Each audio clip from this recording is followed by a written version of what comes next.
Can science prove the existence of God? This is our planet, while this is every other planet out there. Which is to say, we live in a particularly privileged place which has all the right ingredients which are required for life. Some people argue us to be a very rare occurrence in our universe, given all the factors that needed to occur in just the right confluence of circumstances. Now, this is a very compelling argument for many people, but it's important to approach it scientifically. We need to ask ourselves three important questions. Firstly, what are scientifically the conditions that we need for life to arise? Secondly, how rare or common are these conditions elsewhere in the universe? And finally, if we don't find life in places and under the conditions where we expect it, can that prove the existence of God? What are scientifically the conditions that we need for life to arise? In other words, things did occur in a very specific way here on Earth, but how many of them does life as we know it require, versus how many of them happened in a particular way here, but could have happened easily elsewhere also? The things I listed earlier are based on the assumption that any life that's out there is going to be like us, in the sense that it will be based on the chemistry of atoms and molecules, occur with liquid water as a basic requirement of its functioning, and won't be in an environment that we know to be toxic to all terrestrial life. For those criteria alone, we already know there are billions of planets in our galaxy alone that fit the bill.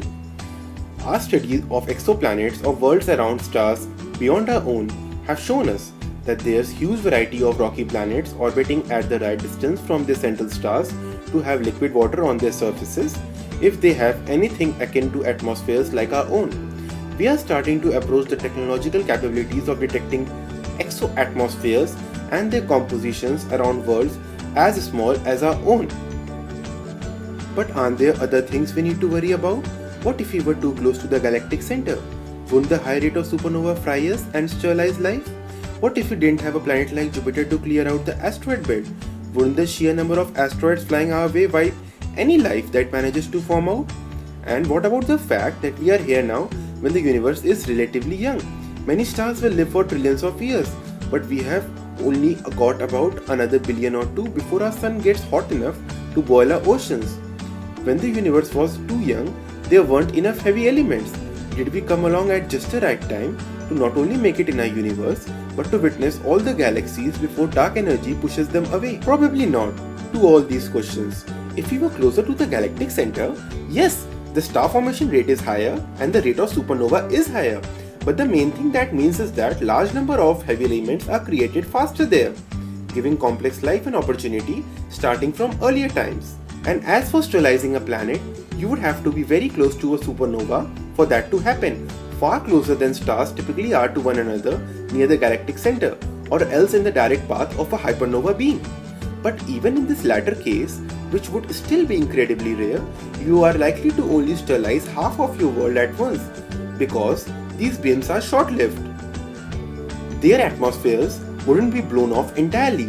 Deep ocean life should still survive, and there's every reason to believe that no matter how bad it got, the conditions would be ripe for complex life to make a comeback.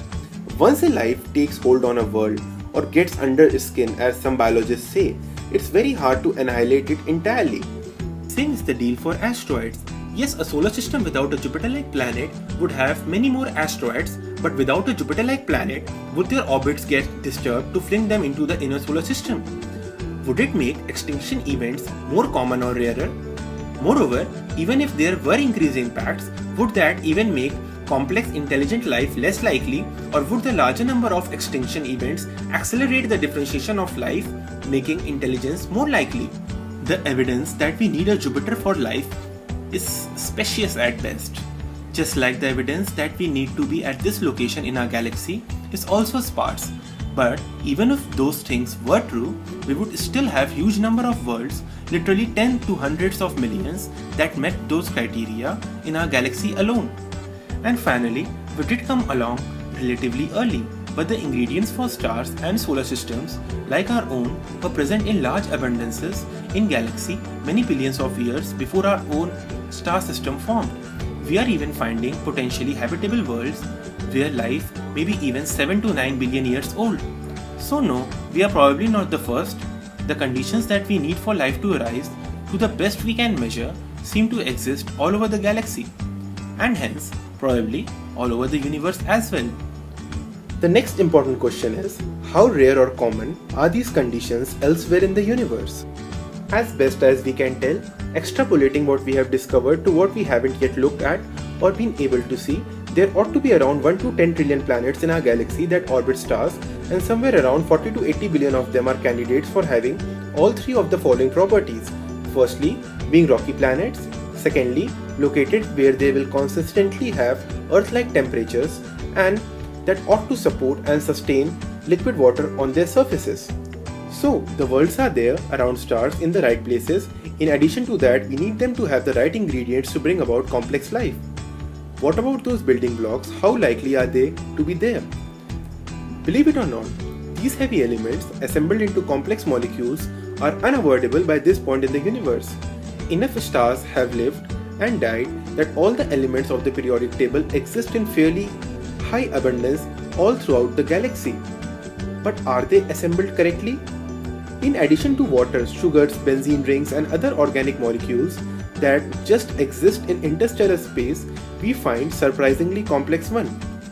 Like ethyl formate left in this diagram and N-propyl cyanide right on this diagram, the former of which is responsible for the smell of raspberries, molecule just as complex as these are literally in every molecular cloud, protoplanetary disk and stellar outflow that we have measured. So with tens of billions of chances in our galaxy alone and the building blocks already in place, you might think, as Fermi did, that the odds of intelligent life arising many times in our own galaxy is inevitable. But first, we need to make life from non-life. This is no small feat and is one of the greatest puzzles around for natural scientists in all disciplines, the problem of abiogenesis. At some point, this happened for us, whether it happened in space, in the oceans, or in the atmosphere, it happened, as evidenced by our very planet and its distinctive diversity of life. But thus far, we have unable to create life from non-life in the lab, so it's not yet possible to say how likely it is.